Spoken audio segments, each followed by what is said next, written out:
गुरुर्ब्रह्मा गुरुर्विष्णु गुरुर्देवो महेश्वरः गुरुर्साक्षात् परब्रह्म तस्मै श्री गुरुवे नमः।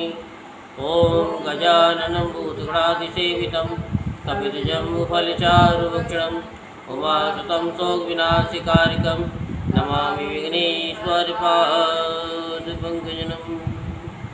सच्चिदानन्दरूपाय विश्वोत्पत्त्यादिहेतवे तापत्रे विनाशाय श्रीकृष्णाय वयं नमः।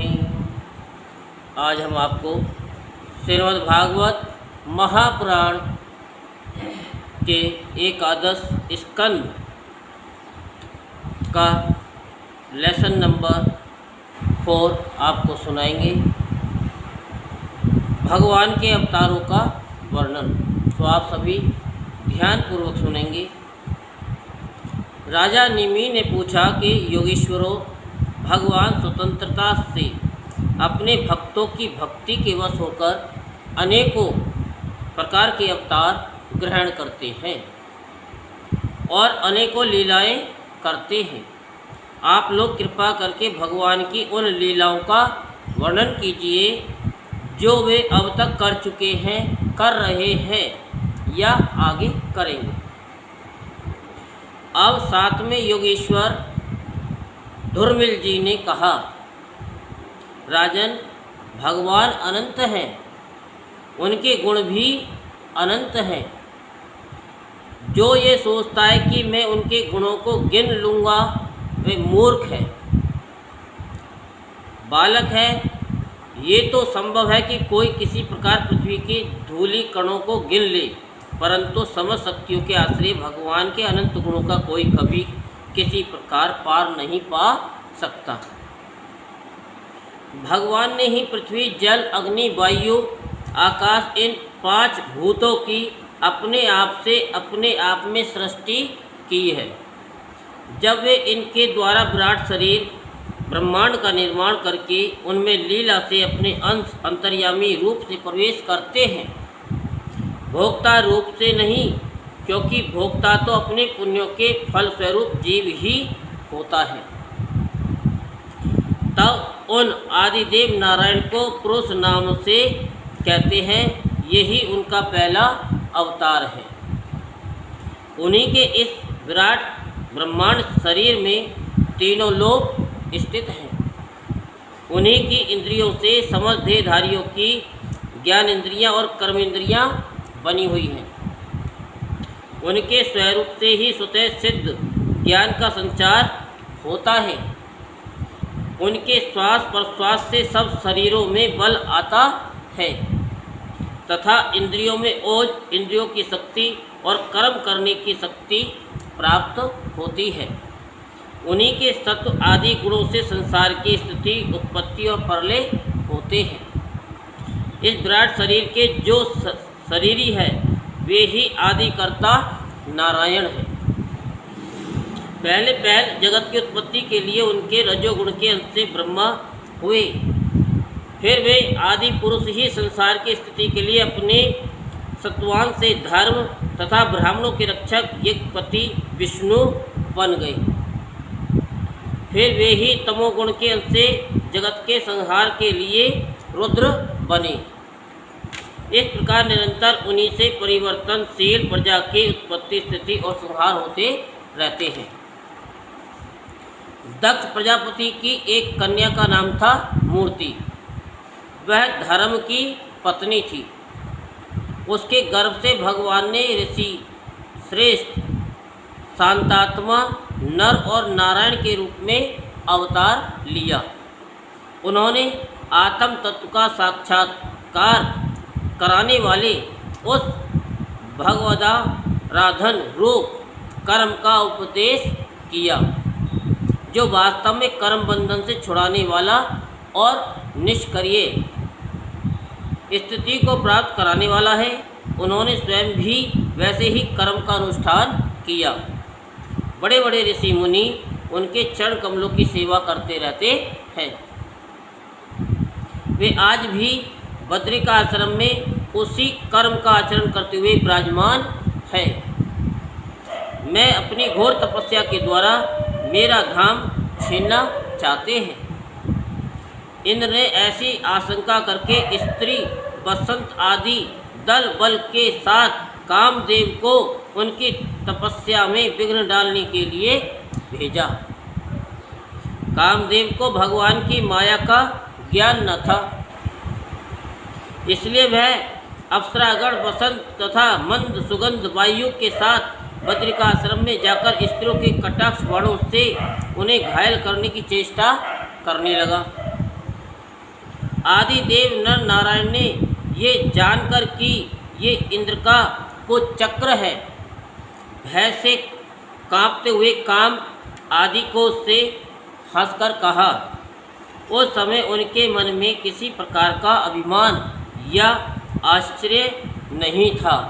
कामदेव, मल्ल, मारुत और देवांगनाओं, तुम लोग डरो मत, हमारा आतिथ्य स्वीकार करो। अभी यहीं ठहरो, हमारा आश्रम सूना मत करो।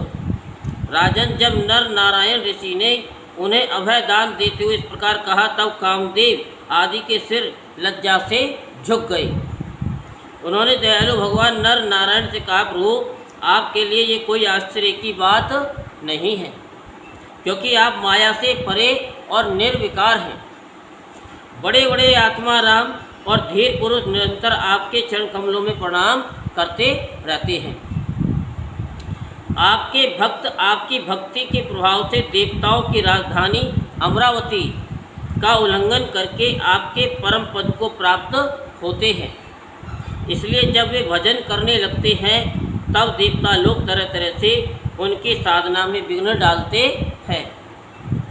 किंतु जो लोग केवल कर्म कांड में लगे रहकर यज्ञादि के द्वारा देवताओं को बलि के रूप में उनका भाग देते रहते हैं, उन लोगों के मार्ग में वे किसी प्रकार का विघ्न नहीं डालते।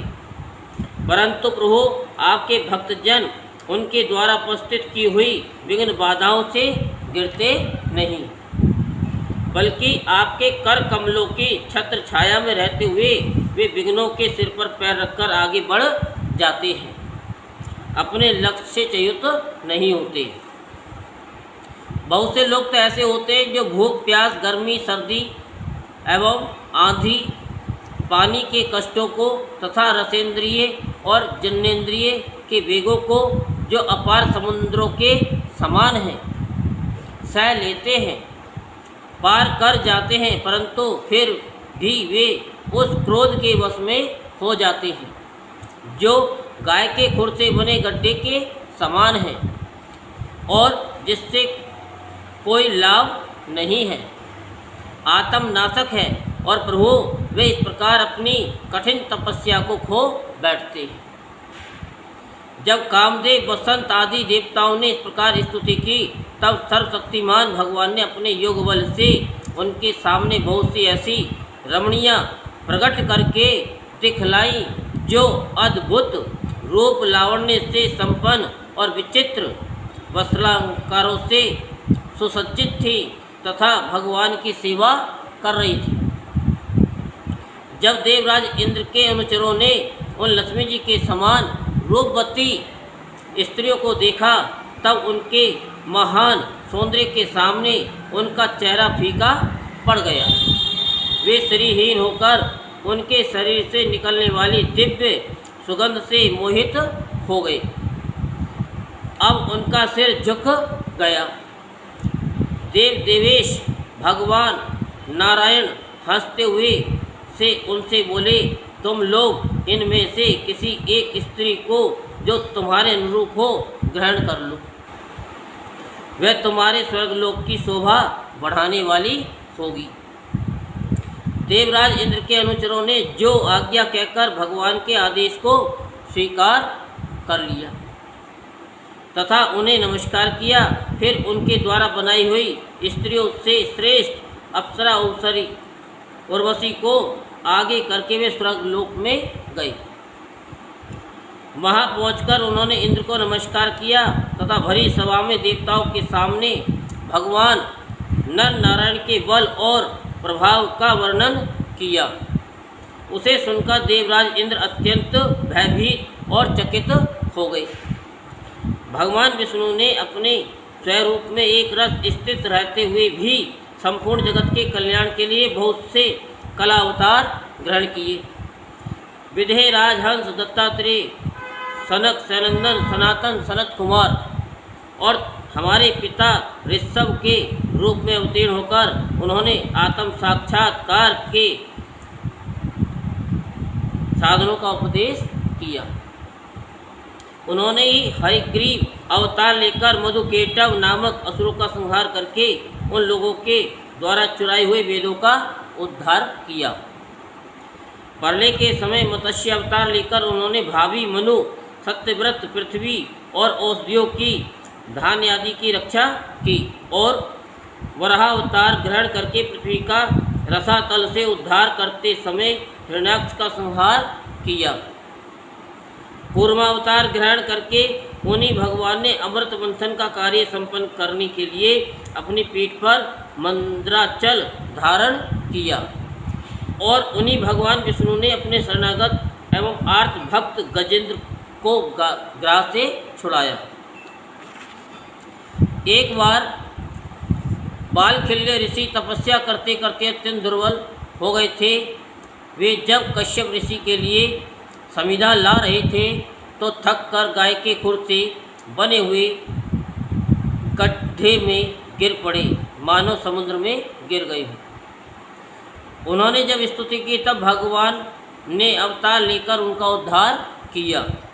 वित्रासुर को मारने के कारण जब इंद्र को ब्रह्म हत्या लगी और वे उसके भय से भागकर छिप गए, तब भगवान ने उस हत्या से इंद्र की रक्षा की। और जब असुरों ने अनाथ देवांगनाओं को बंदी बना लिया, तब भी भगवान ने ही उन्हें असुरों के चंगुल से छुड़ा दिया। जब हिरण्यकश्यप के कारण प्रहलाद आदि संत पुरुषों को भय पहुंचाने लगा, तब उनको निर्भय करने के लिए भगवान ने नृसिंह अवतार ग्रहण किया और हिरण्यकश्यप को मार डाला। उन्होंने देवताओं की रक्षा के लिए देवासुर संग्राम में दैत्यपतियों का वध किया और विभिन्न मनमंत्रों में अपनी शक्ति से अनेकों कला अवतार धारण करके त्रिभुवन की रक्षा की। फिर वामन अवतार ग्रहण करके उन्होंने याचना के बहाने इस पृथ्वी को दैत्यराज बलि से छीन लिया और अदिति नंदन देवताओं को दे दिया। परशुराम अवतार ग्रहण करके उन्होंने ही पृथ्वी को 21 बार क्षत्रियहीन किया। परशुराम जी तो हय वंश के प्रलय करने के लिए मानो भृगु वंश में अग्नि रूप से ही अवतीर्ण हुए थे। उन्हीं भगवान ने रामावतार में समुद्र पर पुल बांधा एवं रावण और उसकी राजधानी लंका को मटियामेट कर दिया। उनकी कीर्ति समस्त लोगों के मल को नष्ट करने वाली है।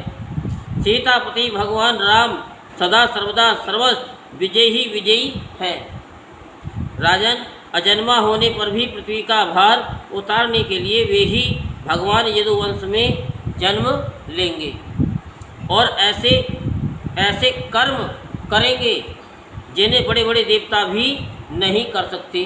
फिर आगे चलकर भगवान ही बुद्ध के रूप में प्रकट होंगे और यज्ञ के अनाधिकारियों को यज्ञ करते देखकर उन अनेक प्रकार के तर्क वितर्कों से मोहित कर लेंगे और कलयुग के अंत में कलिक अवतार लेकर वे ही शूद्र राजाओं का वध करेंगे। महाबाहो, विदेहराज भगवान की कीर्ति अनंत है। महात्माओं ने जगतपति भगवान के ऐसे अनेकों जन्म और कर्मों का प्रचुरता से गान भी किया है।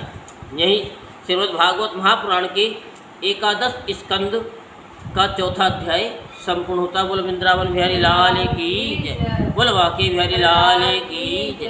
जय जय श्री राधेश्याम, जय जय श्री राधेश्याम, जय जय श्री राधेश्याम।